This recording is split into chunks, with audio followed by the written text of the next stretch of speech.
We've met the clan, and I've done my assessment. Let's take a look at the suggestions I have to improve this clan. This series is sponsored by Launched Creative Solutions for affordable and professional web design. LaunchdSBS.com. Alright, so here's the list of suggestions that I think are going to help build the clan and keep it on the path that it's on, or even improve it from where it's at now. So I'm going to go through these one by one real quick and talk about each one. So the first one is donations. I mentioned in the description about donation ratios, 1 to 3. I'm not doing promotions based on donation ratios. That's always going to be based on how you perform in war and how you are with the clan in general. But you do need to maintain a 1 to 3 to keep your rank. So there are a few, most players are maintaining at least that, or at least close to it.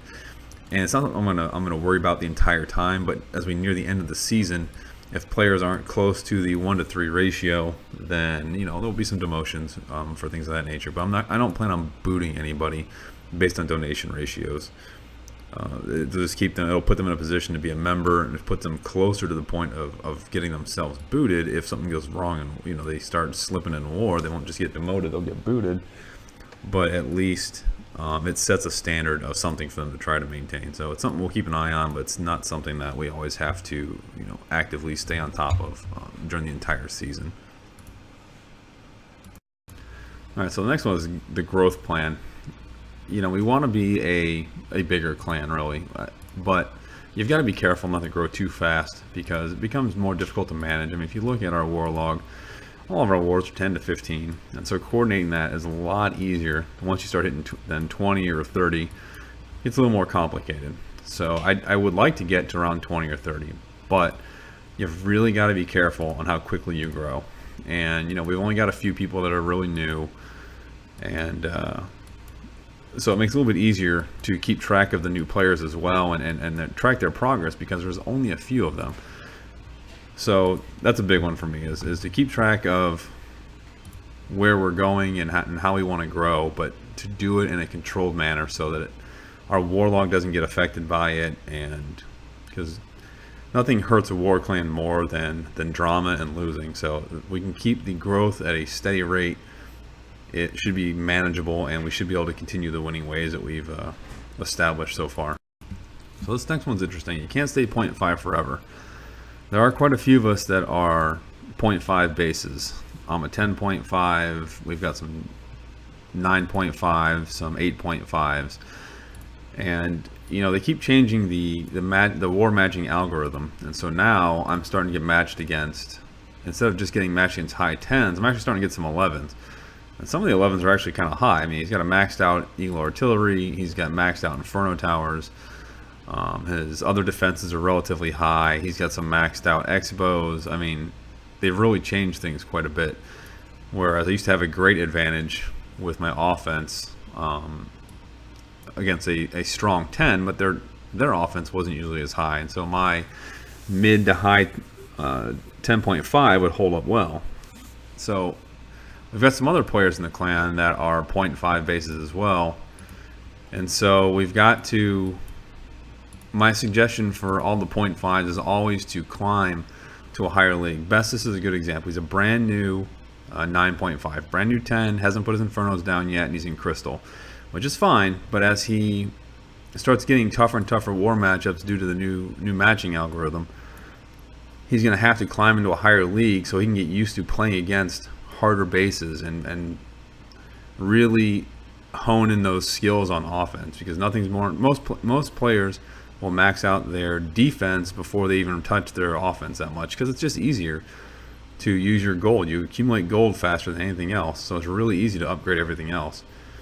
But to keep his skills sharp, he and other players will have to climb up into higher leagues. Like myself, I moved up into Titan, and I prepared myself for this a while back, knowing that eventually I was going to start getting tougher 11s. I'm eventually going to put down my higher level defenses, and it's a good thing I did. We've continued to win since that last update, but it has gotten a lot tougher. So that's one of those things that you need to always be prepared for, and always work on, is getting yourself in the higher league that keeps you sharper as a player. Alright, so this last one is really on me. I can't always be there. Everybody has a life, and so it's important to allow people, other players, to make decisions, especially your leaders. So if you look at the mail, I dominate the mail when it comes to war planning, which is okay. I mean, everybody's expecting me to do most of the planning anyway. But you have to have leaders that you trust in. Don't promote guys to leaders if you don't trust them to begin with. And one of the leaders I trust the most is Angles. He's been with us a while. He knows how we war. He sees what I'm looking for, how I utilize different players in different positions to effectively, change the war map. And I've been trying to use friendly wars. We've only done one, but I want to use friendly wars more to allow the other leaders a chance to lead those wars. And I try to let the leaders, make the individual decisions throughout the war. So if a player's on when I'm not on, they're asking for guidance, I expect the leaders to give them guidance on their second attack or even on their first attack, just to help them out with that planning. So, and if they make a decision like that, or if I'm not available to make the adjustment plan and they put the adjustment mail out, I stick by that. You have to stand by your leader's decisions. You may not always agree with them 100%, but that doesn't always matter. Sometimes you need to allow them the flexibility to make those decisions, and then you need to stand by them. Otherwise, you shouldn't be promoting them to leader in the first place. And I try to be very patient when promoting people to leader, and the leaders I have, I do trust to make those decisions. I've seen how they interact with players that are on the board, and they do make very wise decisions when they make their attacks and when they're helping others. So it's very important to do that. And like I said, I still need to work on it, but they do an excellent job of handling themselves. And so yeah, put some trust in your leaders. So the next video is going to be 1 to 2 weeks from now, and my goal there is to give the clan a chance to implement these suggestions that I made and see how things worked out. Did they do everything we suggested? The things that they did do, how did it go? Things like that.